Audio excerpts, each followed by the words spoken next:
Hello, Econ students. This is Mrs. Proctor.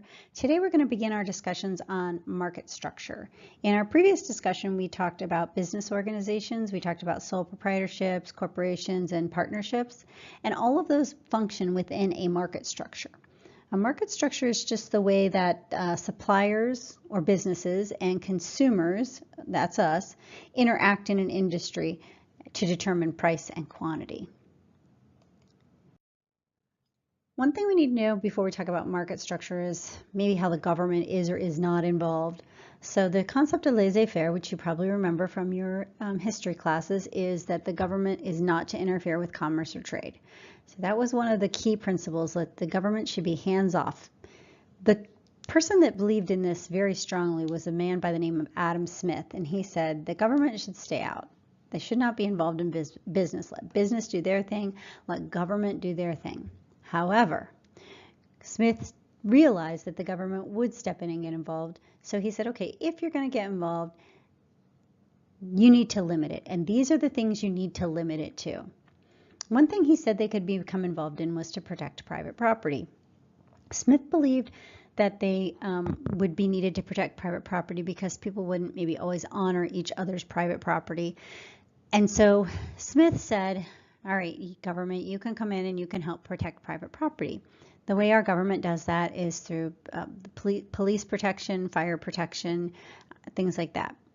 Another thing that Smith believed was that if they were going to be involved, they could be involved to enforce contracts. So businesses write up contracts with individuals or they're with each other, and if one party doesn't live up to their end of the contract, Smith said, okay, that's where the government needs to step in and get involved. And that goes hand in hand with settle disputes. So he said that the government could step in and settle disputes.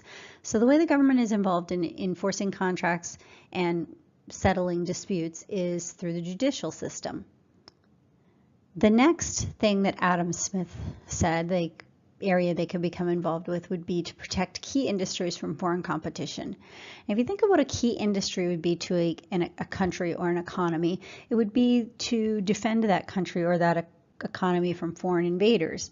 So you would want your people that are defending your country, you'd want them to be from your country. You would want to have your defense and your military and all your military supplies, whatever that is, ammunitions, tanks, whatever those things are, you would want that to come from within your country. And part of the reason you would want that is because if for some reason you ever happen to have a conflict with that country that was supplying your defense items, it would be really hard to defend yourself. They wouldn't want to supply them anymore. Smith was a little bit hesitant, though, to say about protecting key industries from foreign trade because he really feared that that would stifle foreign trade. But remember, he really truly believed that the government shouldn't be involved. He just knew they'd stick their nose in where it didn't need to be, and that's why he said, okay, look, you should really limit it to these things. All right, so we have the different types of market structures, and I already gave you a little bit of background on market structure. We're going to talk about the degree of competition within a market structure, and as you can see here, we have we're comparing market control and number of competitors. So a monopoly has a lot of market control and they only have one, there's only one of them. By definition, that's what it is. And perfect or pure competition, well, they don't have a whole lot of control of the market. They have way less control of the market, but there's a lot of people in there. And that's why somebody or a business in a perfectly competitive environment would have less market control. All right, so let's go ahead and define each one of these. Let's look at pure and perfect competition first. So like I said in the previous slide, there's a lot of sellers, but they have exactly the same product. Pure and perfect competition is kind of hard to find some true examples of, but I'll give you some that are close to what a pure or perfectly competitive environment would be. So here are some of the conditions they need to meet. They have to have a large number of sellers, identical products, buyers and sellers act independently, they're well informed about goods for sale, and it's easy to enter or exit in the marketplace. Firms that operate in this perfectly competitive market don't make a lot of money, and that's because there is a lot of competition. But the good part, the advantage is it doesn't take very much money to start up the company. And another key point about firms in a perfectly competitive market is that they are price takers.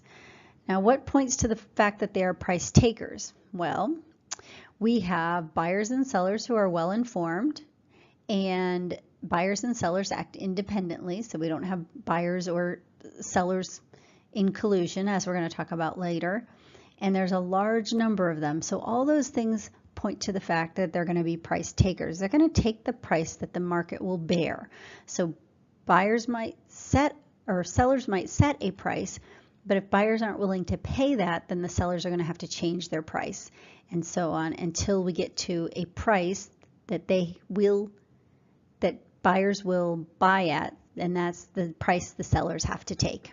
So they're price takers. All right, some examples of perfect competition.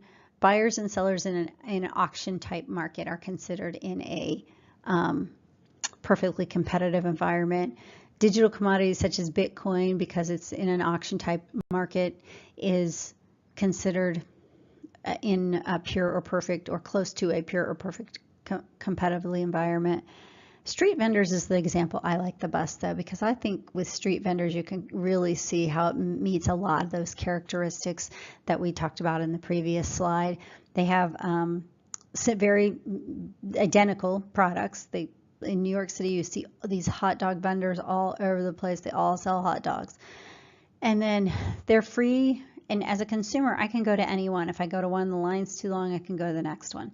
Or I could, if I like the way, one makes their hot dog, I can go there. And then the other thing is this entry and exit is virtually non-existent. And if I want to be a street vendor in New York City, it doesn't cost very much to get one of those carts. I get a little cart. I get a license from the city that says I can sell the food. Probably have to pass a food inspection, and that's it. Now I'm a street vendor in New York City. Another example I like to use is, like, say, a farmer's market.